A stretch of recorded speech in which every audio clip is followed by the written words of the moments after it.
Kita naman ang alimango na yun. Ipit yung alimango ganito. Ito po yung mga nakuha po naming bagungon. Dami rin. Maganda po yung ganitong pinupukpuk na. Pag naluto ay kain na lang ng kahit tamang-tama po sa sausawan ng suka. What's up mga kamilot? Welcome back sa aking channel. Sa birthday's vlog po ay kami po ngayon ay mangunguha po ng bagungon po sa palaisdaan. Magsusuot na po muna ako ng sapatos. Hindi po masakit sa paa. Ako rin po ay nakamahaba. Baka po mamaya po ikagatin na naman ng sipitin na naman ng alimango.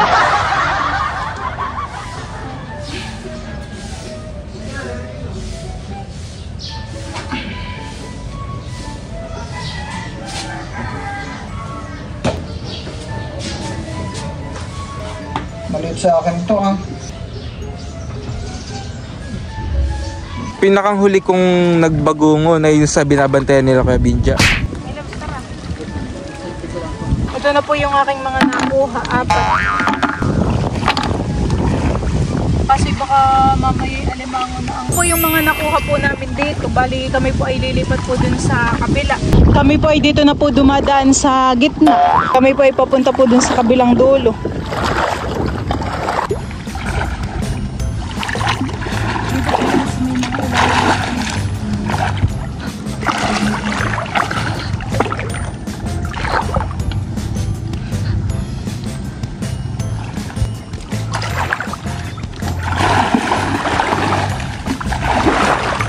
Kaya sila tumatabi. Sabi ng papa sa akin ay lumilipat daw yung mga yun ay. Lumilipat-lipat. Baka doon sila sa dulo. Oh, sarap ng tubig. Lamig. Ang may isda naman po dito. Iyo. Parang ay wala ding laman. May alimango kunin mo. Baka mamaya nakikipaghawak ka na pala ng kamay dun sa mga galamay ng ano, ng alimango. Nakikipag-holding hands ka na. Makatakot na.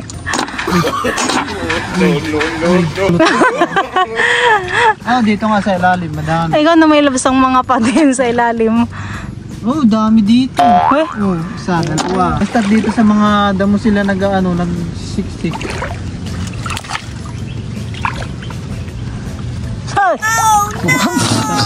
May mga maliliit na isda. Dito lang sila nagbabahay. Sa mga ilalimhan eh. Alam mo yung pagkakapa ko, yung alimango kanina. Sabi ko, alimango to, sabi ko. Tapos, alam mo yung pag nahawakan mo yung buko.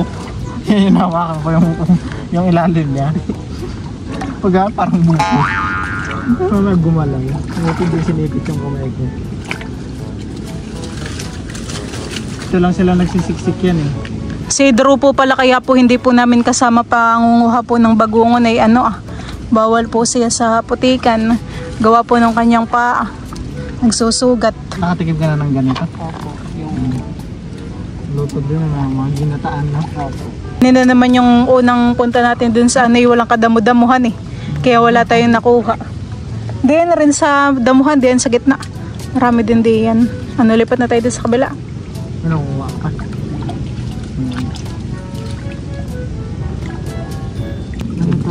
Oh, ito pa lang. Sama din natin sa pagluluto. Hindi naman puputik yung laman niya. Ito ayaw mabuksan. Dati nung kami nila dantunan dito, marami din silang nakuhang pa lang. Nasaan yung nakuha mong hipon? Maliit lang yun. Oh! Wow. Nakakuha po ako ng bagungon.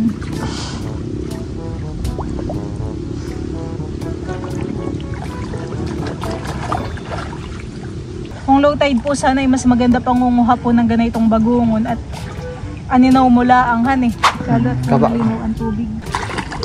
Yung pugad. Nasaan? Kaso wala nang ibon. Ito ay pugad dito ay. Kaso nabaligtad na. Walaan na. Meron din dito. Masisipit na sinel ng alimango. Yung nakaraang naggawa sila ng gatong sinulit ay nasipit. Saka nasipit ulit. Hita. Hita. Yun nga lang ang kalaban mo dito. Alimango. Kaya dapat ay naka-gloves ka rin. Hani. Alimango. Okay, dito yung malago ang mga damuhan ito. Oh. Parang may bubong na. May bubong na ang style. Aba yung timba. Malalakihan eh.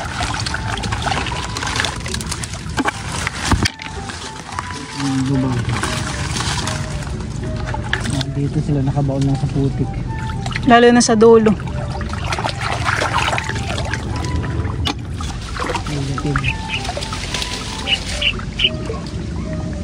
Sabi ko na nga ba, oh. Ilan? Suso. Oh, meron.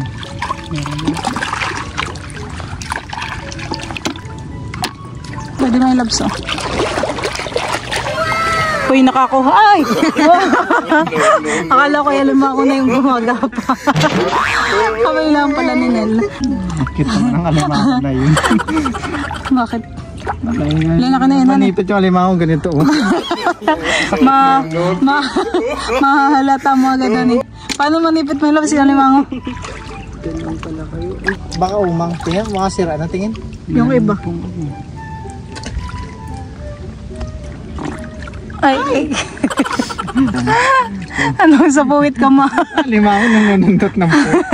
Ano kaya sa puwit ka nakagat may labsan eh. Ayan, may laman ayan. Sakat na yun, han eh. May labs, tingin mo. Oh, grabe laki. May laman kaya ito. May putik pa lang, ha. Halata na eh. Tingnan mo nga. Wala, tama. Umaasa pa na may laman. Halatang pag-angat, putik na putik. Oh, Putik din. putik. Parang putik. Ah, parang putik ito. Parang nakasara. Katukin mo nga daw. Parang putik. Basagi mo ang shell, malalaman mo. Taan po ni Milot yung mga spot. Nakita po nila yung lungga.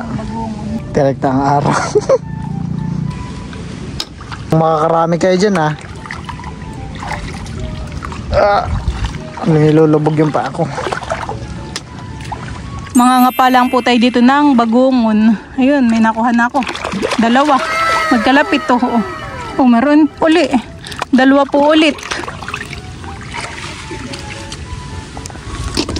Mga kalahati na natin yung timba. Dito na po yung last po na pangangapa po namin ng bagungon. Dito parang Kami po ay pauwi na din. Marami na din tong ating nakuha. May isda.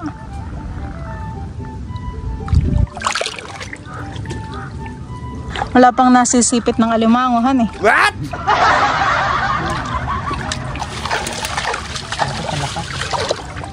Ayan at kami po ay tapos ng manguha po ng bagungon. Nakakapagod na yung paglalakad. Nalubog po yung paa sa putik. Oh, no! Hinuhugasan na po ni Balayan pong mga bagungon. parang matanggal-tanggal yung mga putik.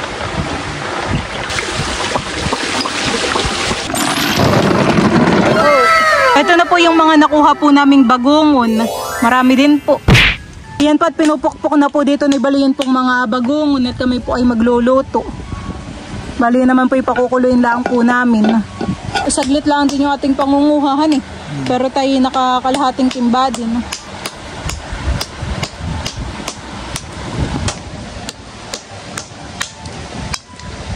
Marami-rami na rin po yung mga napitpit po ni Bal na bagungon. Dagdagan pa natin may labis ng kauntihan eh. Yan po ay masarap isasaw-saw sa suka. Bali yung matitira ay pwede na lang natin iuwi at gagatanhan eh. At tumuulan na rin po. Kung mga bagungon ay akin na pumuhugasan. Oh, lakas ng ulan. Parang sarap na ligo sa ligo. Dalat na itong basa.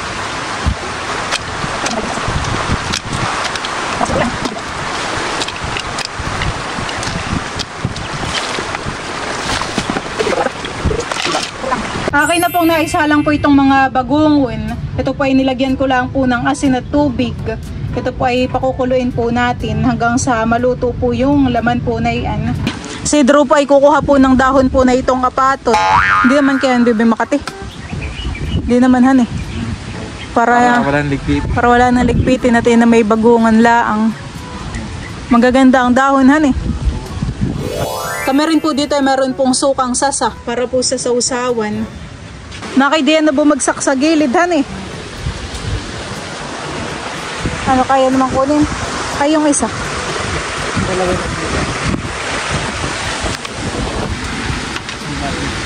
Mabilis hugasan, han eh, kapag may sarok. Napatama po ito sa putik.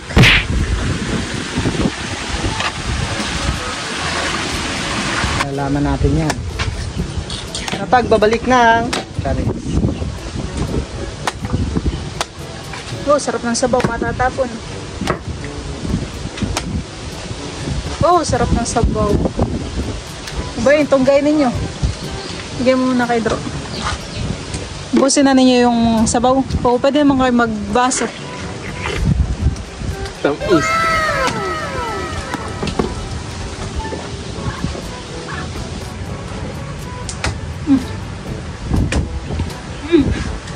Pwede po may lab, sabaw mo. Ayan, at luto na po itong ating bagungon. Kami pa ay magpapapak na po ng bagungon. Papak po tayo. Sarap.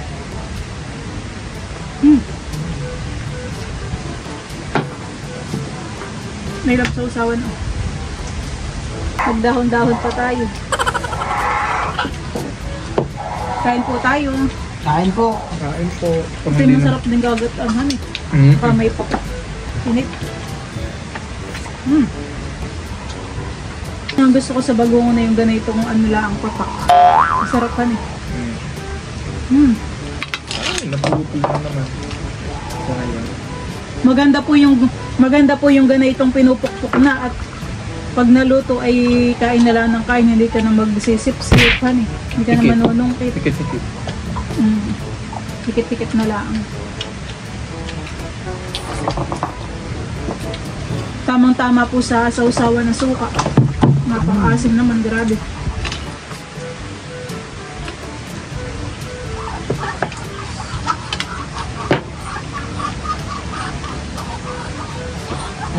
May napitpit ka baga may labis na balilit.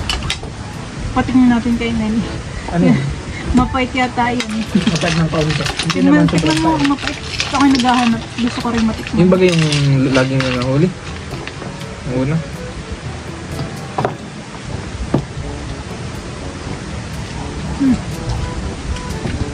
Parang kaunti ko nakakain. Ay, marami pa yung mga nasobrahan eh. Yun ay ating gataan mamaya. Para naman po sa vlog ko ay ako po ano. Nagluto nga baga ako may labs ng ukoy na ito. Parang han eh. Tayo. Huwag na nga.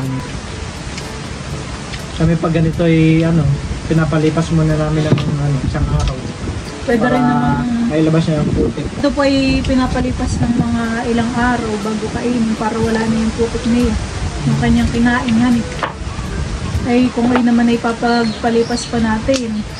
Ay baka bukas pa akong makapag-upload sa isang araw. Pero masarap naman. Yung Hindi na namin po kinakain yung dulo. At doon po yung kinain.